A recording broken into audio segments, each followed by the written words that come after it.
Good morning and happy Wednesday. After sending out quite a few student profiles to individual parents, I decided that this week's topic would be on student profile.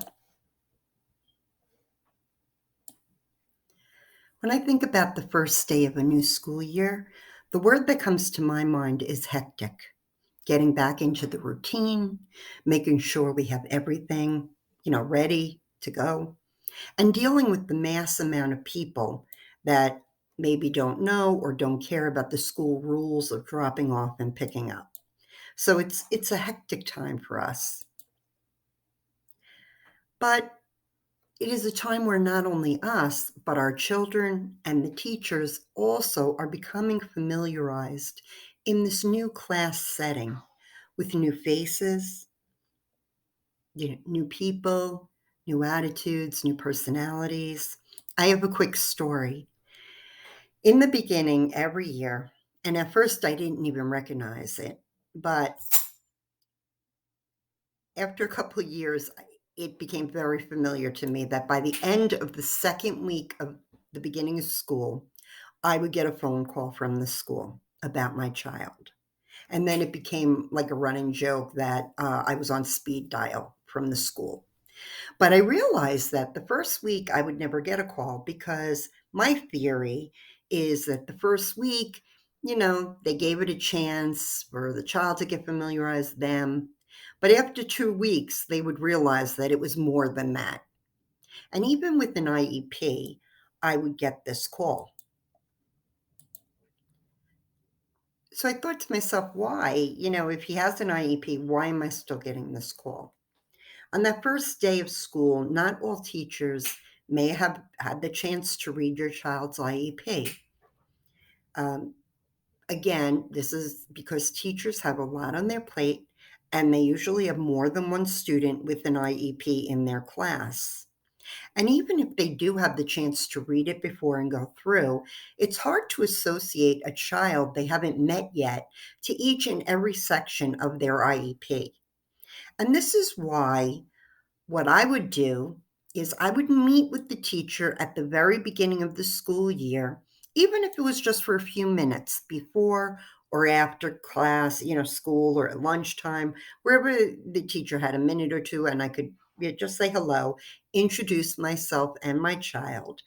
And I would provide that teacher with my child's profile of what I would like them to know about my child from day one.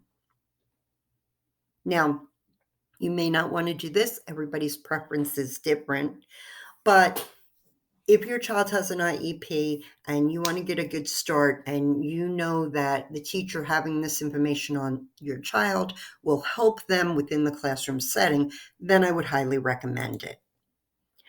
There are many different examples of student profile forms online in which you can do an internet search, just put in, first day of school student profile examples, and they'll come up and you can choose one you like. Or you can do what I did. I used to make my very own.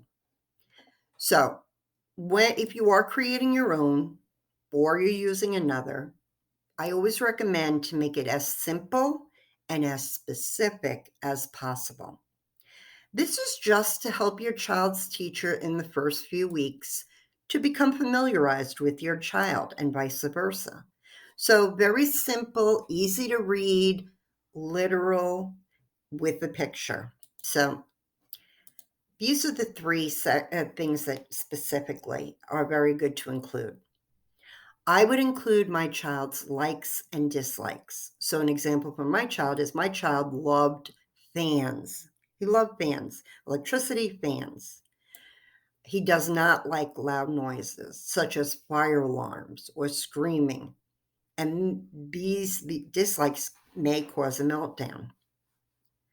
Include some strategies that work at home. For example, I will say to the teacher, whenever I need my little child to change doing what he's doing now to what I want him to be doing, I give him a 5-minute kind of warning before saying in 5 minutes, you will put that down and you will pick this up. And I also have a clock where he can not only use his auditory and hear me, but visually see the clock. And then I have an alarm on the clock that goes off. So he's using different senses and he is expecting it, knows it's coming, and I get a better outcome with that. And you always want to include a picture of your child, especially in the very beginning of school, where the teacher or the school personnel may not know your child and they have a lot of children in their classroom with an IEP. You would like to have a picture of your child on the student profile. Now, there's one thing that's very important that I'd like to say is that the student profile is not a tool that you are telling the teacher what to do or what not to do.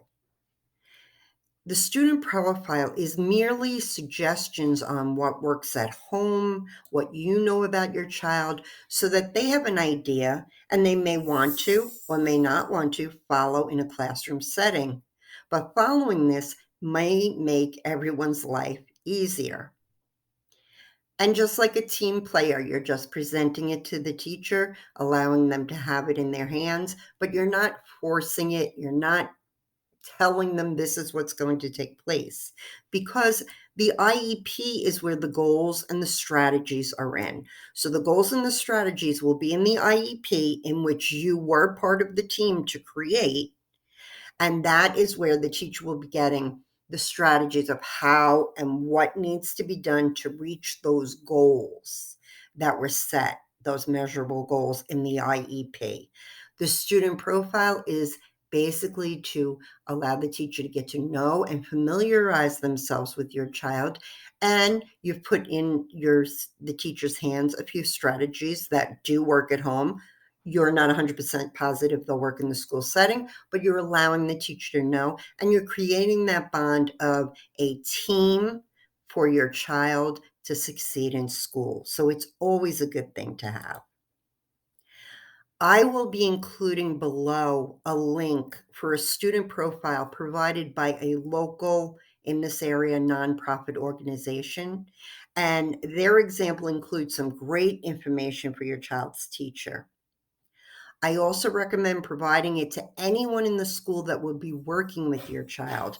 For example, if your child will be going to the nurse for medication or for other reasons, the social worker in the school, the principal, so that everybody has a picture of your child and a very simple, laid out description of your child for them to get to know and to be able to work great with.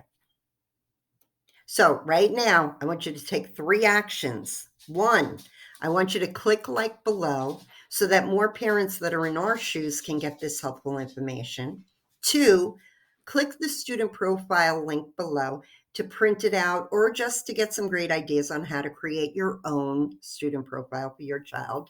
And 3, list any questions you may have so that we can all share in all of the great information that to come together.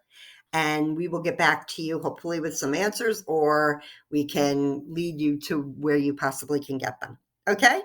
So student profiles are a great thing. You should start working on it now so that it's ready before school starts. Give the school a call, see if the teacher can meet with you maybe the week before school starts when they're in the classroom setting it up just for a few minutes, and get to know the teacher and start on a great foot. So have a great week, everyone, and stay cool.